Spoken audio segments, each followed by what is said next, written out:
Delhi police बड़ी दौड़ दौड़ के कार्रवाई करती है, अमित शाह की दिल्ली पुलिस। लेकिन ना हम डरने वाले हैं, ना आपकी गीदड़ धमकियों को सुनकर मेरे प्रोफेशनल साथी दुबक कर बैठने वाले। और मैं अमित शाह की आंख में आंख डालकर कहने को ये तैयार हूं कि ना आपकी दिल्ली पुलिस से डरते हैं, ना आपसे डरते हैं। एक नया प्रधानमंत्री बनेगा और ये दावे के साथ कह सकती हूँ वो नरेंद्र मोदी नहीं होगी। दिल्ली पुलिस बड़ी दौड़ दौड़ के कार्रवाई करती है, अमित शाह की दिल्ली पुलिस। अरे अमित शाह की दिल्ली पुलिस 72 घंटे हो गए, आपको एक कंप्लेन दी थी डीपीसीसी ने, हिम्मत नहीं थी उस पर एक्ट करने की। आज हम सुबह दिल्ली पुलिस के कमिश्नर से मिले, उन्होंने कार्रवाई करने का आश्वासन दिया है, हम देखेंगे उस पर क्या हो रहा है। लेकिन ना हम डरने वाले हैं, ना आपकी गीदड़ धमकियों को सुनकर मेरे प्रोफेशनल साथी दुबक कर बैठने वाले हैं। आपकी हर एक बात का ईंट का जवाब पत्थर से देंगे, आपके हर झूठ का पर्दाफाश करेंगे, आपकी नफरत को हराएंगे, आपकी संविधान के खिलाफ साजिश को बर्खास्त करेंगे और आरक्षण को समाप्त नहीं होने देंगे। क्योंकि इसी आरक्षण ने तमाम गरीबों को, तमाम आदिवासियों को, तमाम दलितों को, तमाम पिछड़ों को यह हक दिया कि वो खड़े होकर आपको निस्तो नाबूद कर सके। आपको क्या लग रहा है जो लोग कम वोट कर रहे हैं वो गर्मी की वजह से कम वोट कर रहे हैं? लोग कम वोट इसलिए कर रहे हैं क्योंकि उनमें आपके लिए उत्साह नहीं है। हमारे लोग जबरदस्त तरीके से बाहर आके वोट कर रहे हैं, आपके लोग घर में बैठे हैं। उनसे बर्दाश्त नहीं हो रहा है एक ऐसा आदमी जो लगातार झूठ बोलता है। उनसे बर्दाश्त नहीं हो रहा है एक ऐसा आदमी जो 10 साल की सत्ता में काबिज रहने के बाद आज भी नेहरू और कांग्रेस और राहुल गांधी को सिर्फ और सिर्फ अपशब्द कहकर अपनी सरकार चलाना चाहता है। इसलिए जरूरी है कि जिन लोगों को चुप्पी बर्दाश्त नहीं है, जो सत्य और साहस के साथ खड़े हैं, उनके खिलाफ आप अपनी घिनौनी गंदी साजिश बंद कर दीजिए। और मैं अमित शाह की आंख में आंख डालकर कहने को यह तैयार हूं कि ना आपकी दिल्ली पुलिस से डरते हैं, ना आपसे डरते हैं। आपके हर झूठ का पर्दाफाश करके रहेंगे, आपकी फेक न्यूज फैक्ट्री को बर्बाद करके रखेंगे, आपको फेक न्यूज नहीं फैलाने देंगे। दुनिया की सबसे बड़ी फेक न्यूज फैक्ट्री जिन्होंने चलाई, जिसकी फेक न्यूज फैक्ट्री ने दंगे कराए, जिसकी फेक न्यूज फैक्ट्री ने वैमनस्यता फैलाई, जिसकी फेक न्यूज फैक्ट्री ने हिंदू मुसलमान को लड़ाया, जिसकी फेक न्यूज फैक्ट्री ने लोगों की आरक्षण की मांग को दबाया, जिसकी फेक न्यूज फैक्ट्री से लाठियां बरसी, उस फेक न्यूज फैक्ट्री को हम बिल्कुल भी बर्दाश्त नहीं करेंगे। मेरा अपना मानना है कि इस देश में 4 जून को एक नई सरकार बनेगी, एक नया प्रधानमंत्री बनेगा और यह दावे के साथ कह सकती हूं वो नरेंद्र मोदी नहीं होंगे।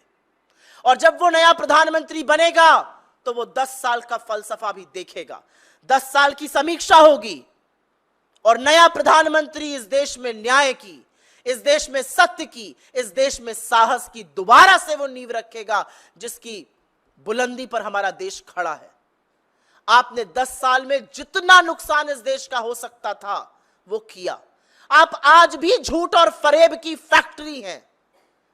लेकिन 10 साल बाद अब जब जनता आपके सामने आकर खड़ी है तो आप उसी जनता के लोगों को, गरीब लड़के और लड़कियों को, जो विचारधारा की एक लड़ाई लड़ रहे हैं, जो प्रोफेशनल्स हैं, जो गांधी, नेहरू, पटेल, बोस, मौलाना आजाद के देश को देखना चाहते हैं, उनको प्रताड़ित कर रहे हैं। ये युवा आपको जवाब देगा और जवाब इतना करारा देगा कि आप कहीं छुप नहीं पाइएगा। 2 चरण के मतदान खत्म हो चुके हैं और कल तीसरे चरण का मतदान होने जा रहा है। जमीनी स्थिति राजनीतिक दलों से ज्यादा कोई नहीं जानता है और पूरी तरह से साफ है 2 चरणों के मतदान के बाद कि नरेंद्र मोदी और भारतीय जनता पार्टी बुरी तरह से चुनाव हारने वाली है। सुपड़ा साफ है 2 चरणों में और अब तीसरे चरण में भी मट्टी पलीद होने जा रही है सरकार नहीं बनने की। यह मैं आपको दावे के साथ कह सकती हूं।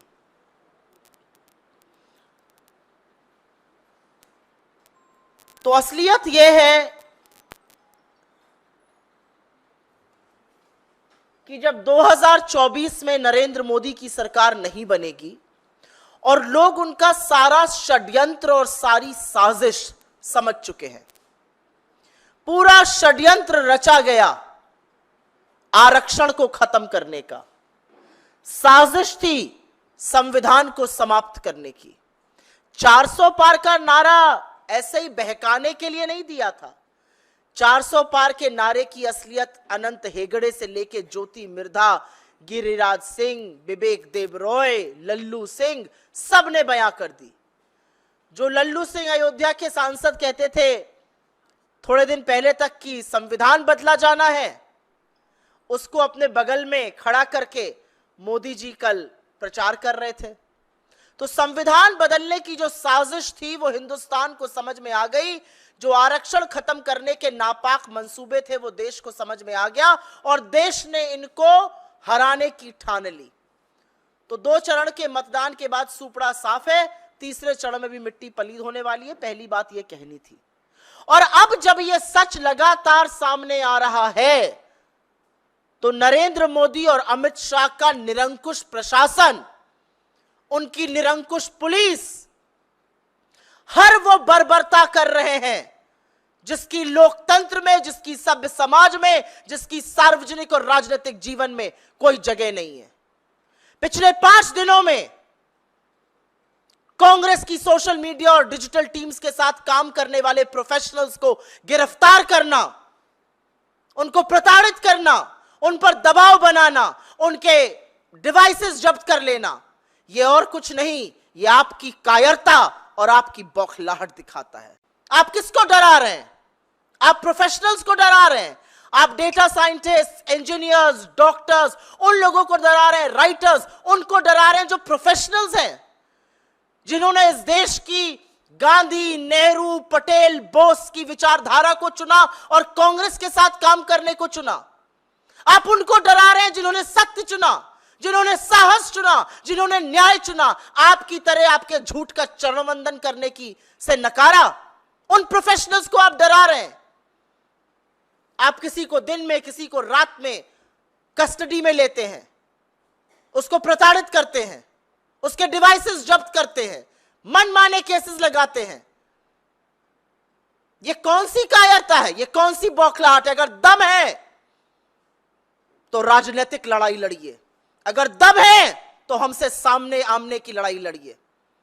आमने सामने की लड़ाई छोड़कर, रण छोड़कर प्रोफेशनल्स को प्रताड़ित करना, सोशल मीडिया के 22, 23, 24 साल के युवाओं को प्रताड़ित करना, हमारे उन पेड प्रोफेशनल्स को प्रताड़ित करना जो एक विचारधारा के अंतर्गत हमारे साथ काम कर रहे हैं, यह आपकी कायरता है, यह आपकी बौखलाहट है।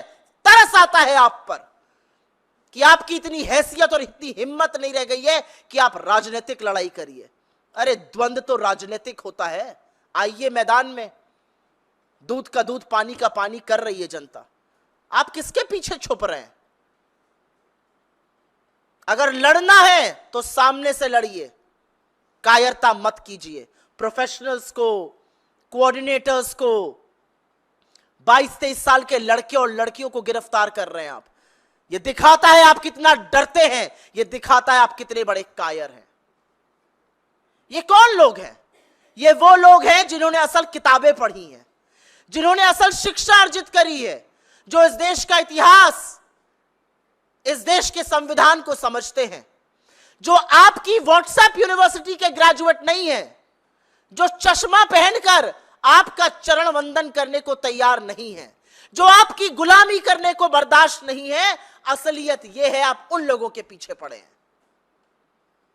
क्योंकि आपके अंदर दम नहीं है आमने सामने की लड़ाई करने का।